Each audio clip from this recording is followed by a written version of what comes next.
Em God of War, é comum que as pessoas enxerguem os deuses como os grandes vilões da história. E olhando pela ótica de Kratos, isso faz todo sentido. Afinal, a realidade governada pelo Olimpo se mostra profundamente irregular e injusta. A vida na Terra é marcada por pressão, sofrimento e medo, enquanto os deuses se colocam como figuras divinas dignas de adoração, alegando governar com benevolência e cuidado. Há inclusive um diálogo entre Zeus e seus irmãos, salvo engano no terceiro capítulo da saga principal, em que ele afirma ter construído o Olimpo no ponto mais alto da Grécia para dali enxergar toda a humanidade. Do alto de sua montanha, Zeus se vê como um guardião soberano, alguém diante de quem os homens deveriam se curvar, enquanto ele cuida, entre umas 500 aspas, do mundo à distância. E aqui entra um ponto importante do universo do jogo. Cada panteão governa sua própria realidade, moldada conforme seu mito. Por isso, o mundo grego é tão diferente do nórdico. Cada domínio nasce, se organiza e se desenvolve de acordo com a natureza de seus deuses. O Olimpo, portanto, não é apenas um cenário,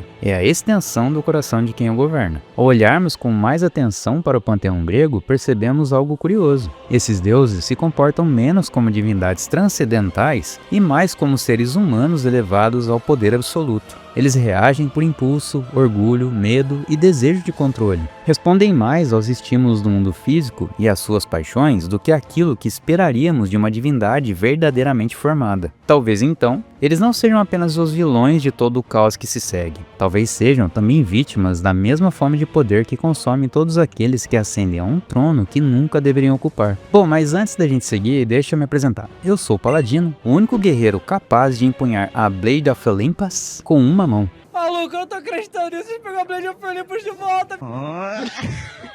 E agora você está no universo cristão geek, onde cultura pop e teologia caminham juntas para apontar para o verdadeiro criador. Hoje vamos destrinchar o universo de God of War e conversar sobre os infames deuses do Olimpo, que talvez não sejam tão deuses assim, e muito menos divinos. O que é ser um deus? Se você me fizer essa pergunta, eu provavelmente não saberia responder, afinal, já abandonei a minha identidade divina como uma figura transcendente há muito tempo. Acho que essa piada funciona melhor com os meus amigos, né?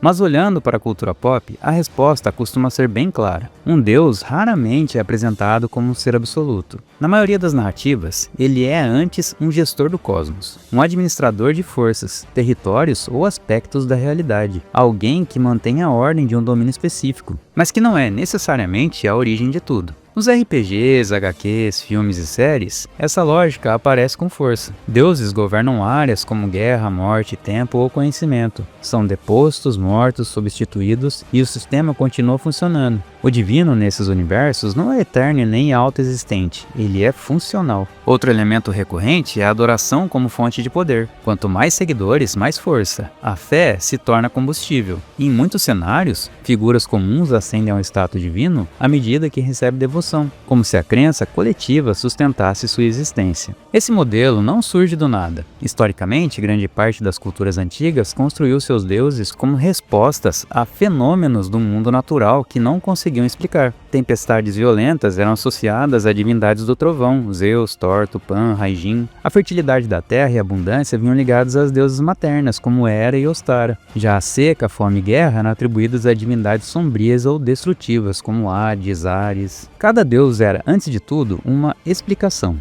A natureza ganhava rosto, vontade e intenção. O divino não transcendia um mundo, ele emergia dele. É a realidade física elevada ao status celestial. Nesse cenário, os deuses não possuem um poder absoluto para a história. Eles regem o cosmos conforme ele acontece, reagindo aos eventos, temendo o futuro, tentando manter sua posição. São tão prisioneiros do tempo quanto aqueles que governam. É exatamente isso que vemos em God of War. O panteão muda, mas a lógica permanece. Os titãs são depostos pelos olimpianos. Zeus, por sua vez, passa a viver assombrado pela possibilidade de sofrer o mesmo destino. O medo de perder o trono o consome. E aqui está o ponto central. Nesses universos, Deus não é quem cria o mundo, é quem melhor ocupa o poder sobre ele. Você já deve ter ouvido a inversão famosa atribuída a Nietzsche, né? O homem, em seu orgulho, criou Deus à sua imagem e semelhança. Essa visão tem nome, imanentismo, e talvez seja exatamente aí que o problema começa. Bom, tendo isso em mente, é importante reconhecer que a narrativa de God of War é sim confusa, especialmente quando consideramos a série principal somada aos títulos menores. Cada jogo passou por equipes e direções criativas diferentes, o que fez o universo sofrer redefinições constantes.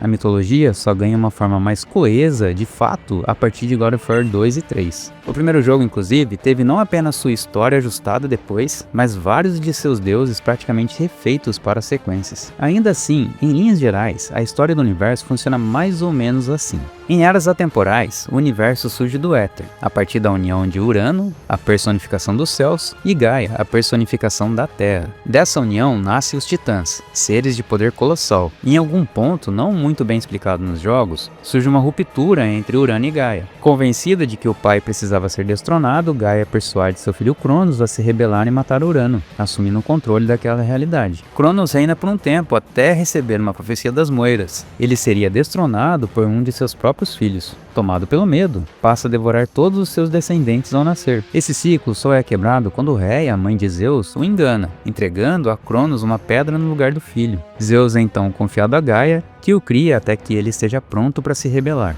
Zeus derrota Cronos, liberta seus irmãos e assume o posto de líder dos Olimpianos. Eles se proclamam deuses e erguem o Olimpo para governar a Grécia e toda sua terra. Mas o ciclo não se encerra aí. As Moiras revelam que Zeus também está destinado a cair pelas mãos de um filho. A partir desse momento, o medo passa a reger o Olimpo. Os deuses caçam a criança marcada pela profecia, tentando impedir o próprio fim. E, ironicamente, é esse medo que dá início à queda do reino que tentam preservar. Aqui fica claro que o Olimpo funciona por sucessões violentas de poder. Zeus não é o autor da história, ele é apenas mais um personagem dentro dela. Por isso vemos decisões desesperadas, o rapto de Deimos, o aprisionamento dos mares do mundo na Caixa de Pandora e a escolha de Kratos para deter Ares quando este se rebela contra o Olimpo. Tudo isso culmina inevitavelmente na ascensão do próprio Espartano como algoz dos deuses. Atena revela que Zeus foi consumido pelo medo, um dos males libertos da Caixa de Pandora quando Kratos a abre para derrotar Ares. Esse medo o torna cada vez mais paranoico, violento e controlador. O Olimpo não cai apesar do medo de Zeus, ele cai por causa dele. A reação de Zeus é extremamente comum, qualquer pessoa reagiria assim, não é verdade? E é exatamente esse o ponto. Qualquer ser humano faria isso, porque no fim das contas, é isso que Zeus é, um humano elevado ao status divino.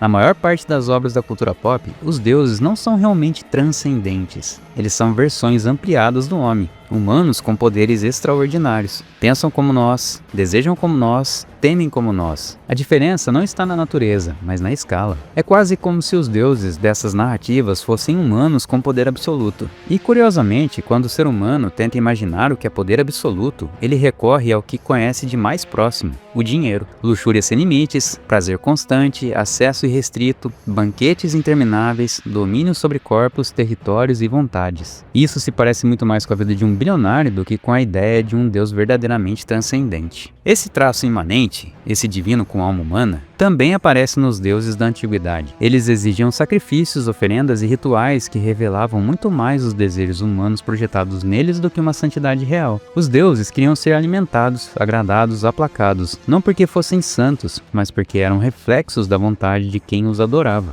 E é aqui que a provocação de Nietzsche acerta em cheio. O homem, em seu orgulho, criou os deuses à sua própria imagem e semelhança. Esses deuses não nascem da revelação do alto, mas da necessidade humana de dar rosto ao medo, ao desejo e ao caos. E é exatamente por isso que Zeus teme perder o trono, governa pela força e reage com paranoia. Ele não é diferente dos homens, ele apenas tem mais poder para errar. O contraste com o Deus judaico-cristão é radical. Na Bíblia, Deus não nasce da criação, ele é anterior a ela. Não depende de sacrifícios para sobreviver nem adoração para existir. Ele não governa por medo de ser destronado, porque seu reinado não é ameaçado. Seu poder não é defensivo nem competitivo. Enquanto os deuses precisam proteger seus tronos, o Deus bíblico escolhe descer do seu. Enquanto os deuses exigem sacrifícios, o Deus cristão se oferece como sacrifício. E é justamente essa diferença que expõe o problema do Olimpo e o drama de Kratos. Eles não estão lidando com divindades absolutas, mas com homens divinizados. E quando homens recebem o poder de deuses, sem o coração de Deus, o resultado nunca é redenção, é tirania. Talvez o maior problema dos deuses criados pela cultura não seja apenas o fato de eles não representarem o verdadeiro poder transcendente. O problema é que eles deformam a imagem de Deus a ponto de fazerem pessoas odiá-lo.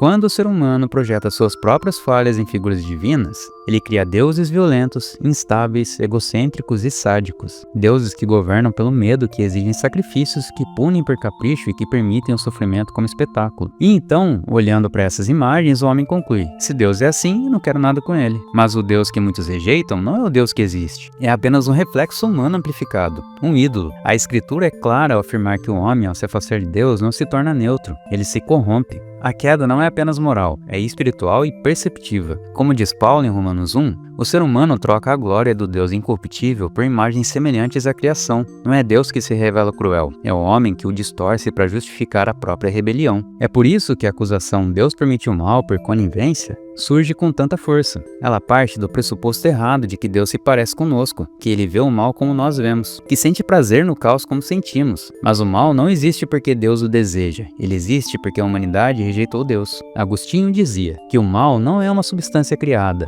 mas a ausência do bem. Não é algo que Deus produz, mas algo que surge quando nos afastamos dele. O sofrimento não é o riso de um Deus cruel, mas o eco de uma criação que escolheu viver sem sua fonte. E aqui está a parte mais desconfortável. O que afasta um homem de Deus não é apenas a dor do mundo, mas o amor secreto pelo próprio pecado. O ser humano aplaca sua dor com o sofrimento alheio, justifica suas falhas apontando para o céu e, por vergonha de encarar suas próprias mazelas, prefere acusar o Criador. Por isso, quando confrontado com a santidade e o amor de Deus revelados em Cristo, muitos não conseguem aceitar o perdão. Não porque ele seja pequeno demais, mas porque é grande demais. Olhar para Jesus exige olhar para dentro, e isso dói. Os deuses do Olimpo são homens divinizados. Cristo é Deus que se fez homem. Enquanto os deuses exigem sacrifícios para manter poder, Jesus entrega para restaurar o homem. Enquanto os deuses governam pela força, Cristo reina pelo amor. Enquanto os deuses refletem a queda humana, Cristo revela quem Deus sempre foi. Talvez o problema nunca tenha sido Deus. Talvez o problema seja que passamos tempo demais adorando deuses feitos à nossa imagem, e tempo de menos conhecendo o Deus que nos fez a dele. Quando finalmente o encontramos, percebemos, não era ódio a Deus, era medo de ser curado. Bom, eu espero que toda essa conversa não tenha te tirado da cadeira. Muita gente acaba saindo do vídeo assim que ouve o nome Jesus ou Cristo. Então, se você permaneceu aqui, eu quero agradecer de verdade pela sua atenção. Se esse conteúdo fez sentido para você, considere se inscrever no canal, deixar o like e compartilhar com alguém que possa se beneficiar dessa reflexão. Isso ajuda muito o canal a continuar existindo e alcançando mais pessoas. E se você quiser apoiar ainda mais esse trabalho, pode contribuir com um valor para a nossa vaquinha, que ajuda a manter o canal ativo. A chave Pix é essa que está aparecendo na tela, 577-3718@vaquinha.com.br, e também está disponível na descrição do vídeo. Faça parte da turma que nos ajuda a manter esse projeto de pé e que recebe o nosso agradecimento ao final dos vídeos. Inclusive, nosso muito obrigado a Alice, Bernardo, Cabelo Verso, Daniel Silveira, Gabriel, Marco, Matheus, Raquel e Vinícius. A vocês, nossa sincera gratidão. E por hoje é isso. A gente se vê num próximo vídeo. Até a próxima.